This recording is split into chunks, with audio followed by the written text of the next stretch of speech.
Scripture today is from Luke 12, verses 13 through 21. Someone in the crowd said to him, "Teacher, tell my brother to divide the family inheritance with me." But he said to him, "Friend, who set me to be a judge or arbitrator over you?" And he continued, "Take care. Be on your guard against all kinds of greed, for one's life does not consist in the abundance of possessions." Then he told them a parable. The land of a rich man produced abundantly. And he thought to himself, "What should I do? For I have no place to store my crops." And then he said, "I'll do this. I'll put down my barns and build bigger ones. And there I will store all my grain and all my goods. And I will say to my soul, Soul, you have ample goods laid up for many years. Relax, eat, drink, be merry." But God said to him, "You fool, this very night your life is being demanded of you. And the things that you have prepared, whose will they be? So it is with those who store up treasures for themselves, but are not rich toward God." This is the word of God. God is still speaking. Thanks be to God. A wondrous, faithful God. We know that we are to trust you with our livelihood, our posterity, our everything. But really, it is hard to trust you so fully. Give us what we need to hear this day, O Lord, so that our hearts may be true and our lives be faithful. Bless the speaking, the hearing, and the living of your holy word. Amen. I'm going to share a few stories today. First off is, I don't know if anybody in this room remembers when I had a black Mazda Miata. Maybe George. Do you remember that car? Vaguely. It kept speeding through the village. It did. I loved that car. Oh my gosh, I love that car. It was the first car I bought new, and I would drive it hard too. I want to tell you, I couldn't beat my dad's Corvette in a straight line, but that car took curves like you wouldn't believe. I mean, I don't think any car goes fast around a curve. It was fun. It was really fun to drive. But when I went on the new adventure of starting a church and moving my family to Georgetown, I had to make some practical choices. So I sold it and I got another family car. It was the Civic that I had just sold. But I still remember, especially in those early days, man, I had some pride of that beautiful, fun car. And I remember right after I got it, I visited one of my seminary friends in St. Louis. Remember, I went to school in St. Louis. And at the time, the car only had about 700 miles on it. Golly. I know it had like 130 when I sold it, but everything was new. And even so, I still had washed it and waxed it. Oh, it looked good. It looked good. And it was a nice fall day, and we actually have fall in St. Louis. I don't think anybody knows what fall is down here. And so it was good for driving with the top down. I met him at his church. We went to one of my favorite restaurants for lunch, and we couldn't stay long because he had this meeting that with some other ministers in his neighborhood. And on the way back, I let him drive it. Now, Bentley is a tall man, so it was a little crowded for him to drive a Miata, but he loved it. And it was that day that if you look at this finger here, see how this one's straight and this one's crooked a little bit right there? That happened that day, and I'll tell you how. And you're not going to be sympathetic, I know, but the reason I have this is because I got it stuck in the door. And the reason I got it stuck in the door was because I didn't want to get fingerprints on the car. So, how the inside part of the car on the door, so when I went to close the door, I was kind of hanging putting my hand in the middle. So I didn't touch the outside, and I closed it, and it got stuck in the car between, and then my friend insisted I go to the emergency room, and, well, anyway.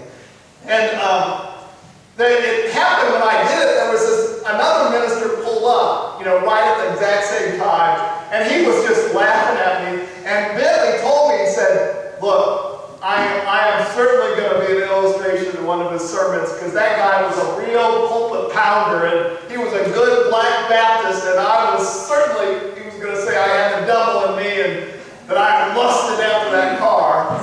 And truth be told, the Baptist preacher was right. Now, I try to look at these things that God was trying to teach me something. And it's something we probably don't want to be told, right? That every single one of us is susceptible to greed. I mean, we want it, we got to have it.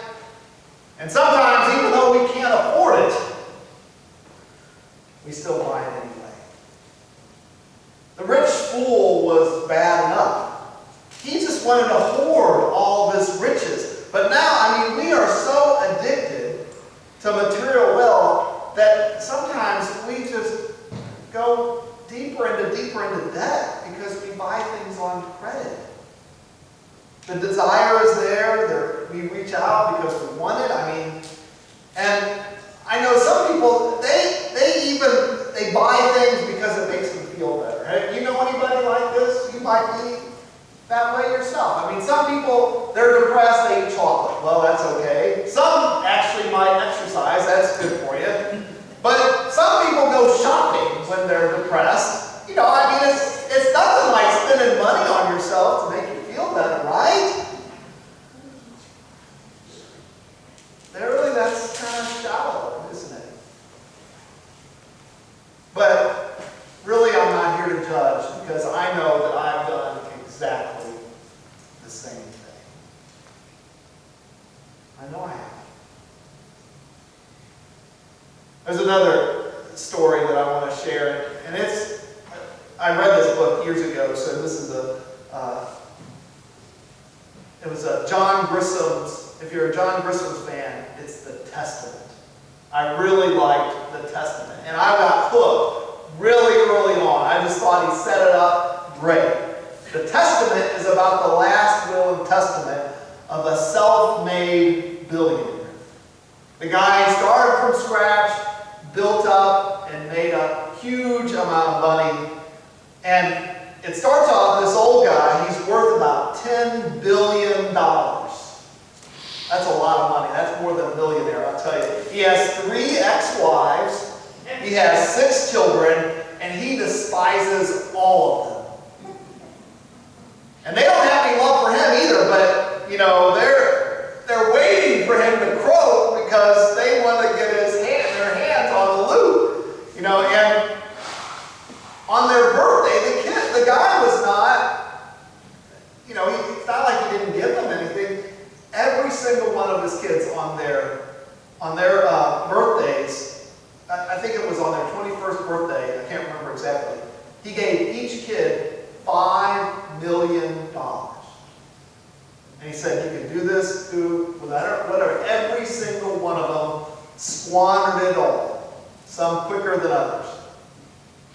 Certainly their money didn't make them happy. They all had wrecked lives. They were riddled with divorce, alcoholism. One of the children's claim to fame was owning a chain of strip clubs. The kids were not nice people. They weren't successful in their personal lives. Now, the book starts off with the guy plotting himself. And all that I'm sharing today is really all in the first chapter. So I may be giving you a little bit of a spoiler, but it just sets the thing. He gathers all the families together, all the kids, all of his ex-wives, everybody, because he's going to have a will made. And it basically divides his entire fortune up evenly among all of them. And to make sure that everything is in order, they have 3 psychiatrists come to examine him. They're qualified, and there's basically 3 family factions. So each one of them get to pick their own psychologist or psychiatrist, and they come and they evaluate him right there to make sure that he is perfectly sane. It's all videotaped, everything. All the family's satisfied. They know that he is sane. That means the will is not going to be able to be challenged. The money's in the bag. He signs the will, and everybody leaves happy. But the man, of course, is not gone. Once he's gone, he pulls out his scratch pad and he scribbles down the new will. He signs, he leaves it for his trusted lawyer. He shredded the last one, the one that was for show, and then he gets up, he gets out of his wheelchair. Everybody freaks out at that because they thought he was confined to it. He runs toward the balcony and jumps over and ends his life. Oh, how the family was crushed. Not really, they were all thrilled, but the video cameras were all there from all the news stations, so they had to at least look sad.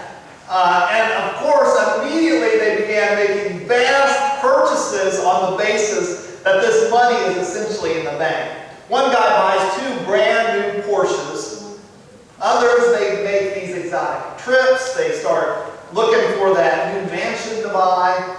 But of course, they know nothing of the real will, which has specific instructions not to be read for some time. As you guess, the Testament, this will, it didn't provide that much money for the family. The 3 ex-wives got nothing. He figured that when they got divorced, they had gotten enough.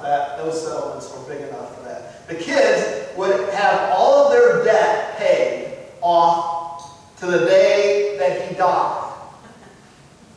But nothing else. So all this money that they're spending now, all that's going to be on them.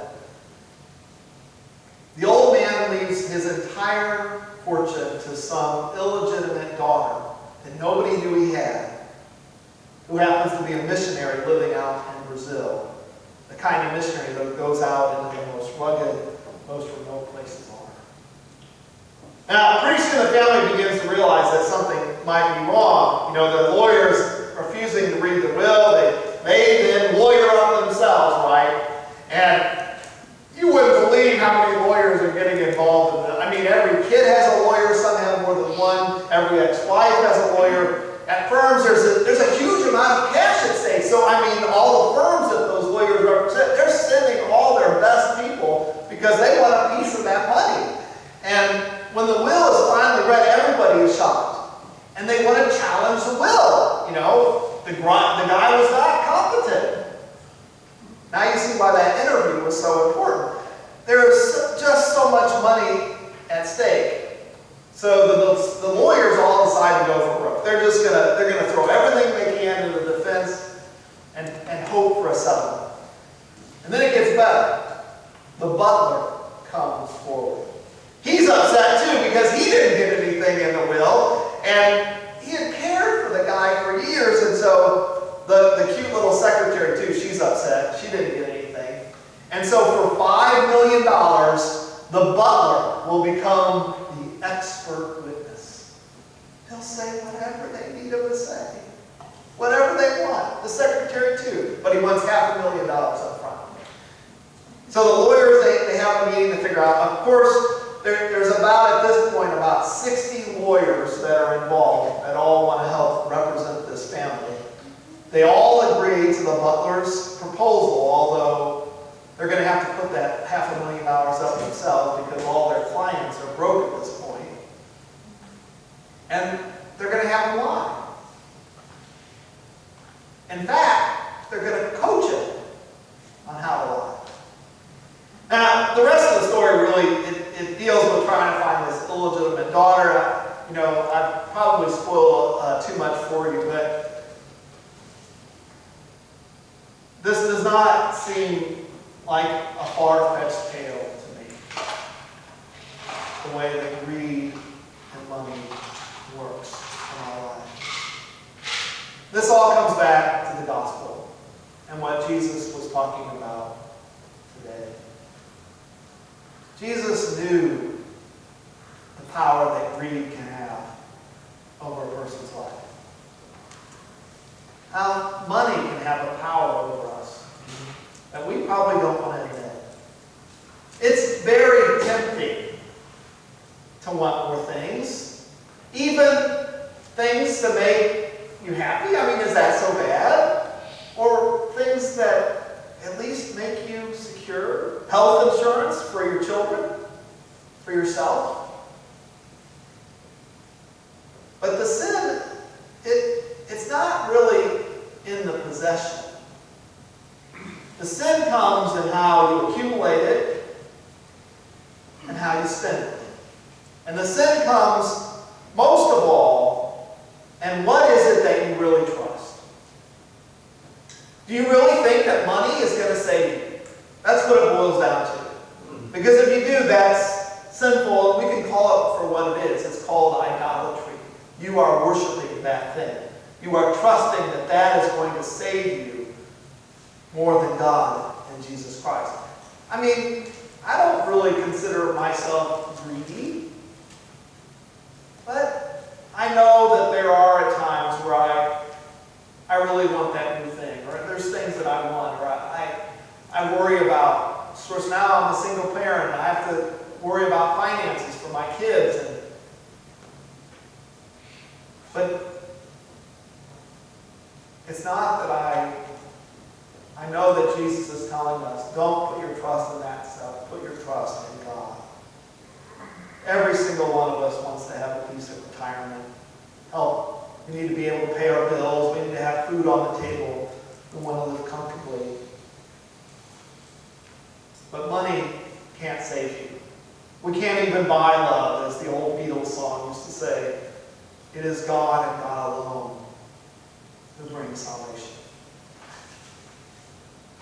My friends, in Jesus Christ, we can all experience the bountiful richness of God's blessing. God has blessed us abundantly. There is nothing in God is going to run out. It's not like the well of God's love and grace somehow runs out and that we can only have so much. God gives and gives and gives and gives what we really need. Not what we want, but what we need. We are to be rich towards God and trust in the Lord. And today's society, I mean, there are so many things out there that drag us away from our faith, that pull us, that push us, that tempt us at every turn. But we must hold fast to our resolve and trust in the Lord Jesus Christ, who is the source of our salvation. Thanks be to God.